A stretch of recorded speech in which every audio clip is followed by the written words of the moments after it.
Et on retrouve notre envoyé spécial au Qatar, Slimane Zeguidour. Bonsoir Slimane, vous êtes donc à Doha, la capitale. Vous venez tout juste de rencontrer un porte-parole des talibans. Que vous a-t-il dit au juste, Slimane? Écoutez, ce qui frappe chez lui, c'est une volonté offensive, palpable, de paraître affable, sérieux et crédible, comme s'il voulait prendre le contre-pied de l'image classique du taliban, borné et intransigeant. C'est donc un homme affable qui veut rassurer. Et par exemple, sur la question explosive du statut des femmes et des droits civiques des femmes, il a fait une avancée par rapport aux positions classiques des talibans. Écoutons-le. À propos de l'inclusivité, toutes les ethnies d'Afghanistan ont le droit de faire partie du gouvernement, mais on ne veut pas de sélection. Certains souhaiteraient désigner et placer une personne précise de certaines ethnies au sein du gouvernement.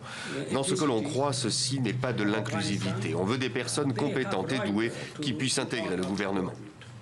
Mais Slimane, qu'est-ce qui explique au juste ce ton plutôt conciliant?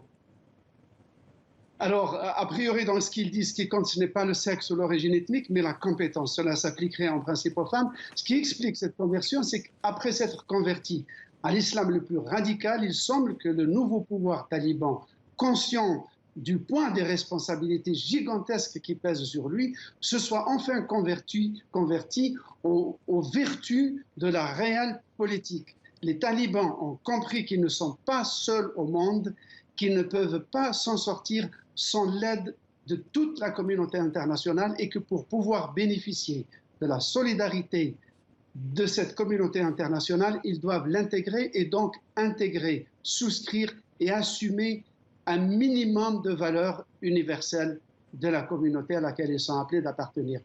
Donc ils sont sur ce plan-là en train de jouer l'avenir de leur pays et leur propre survie politique et idéologique.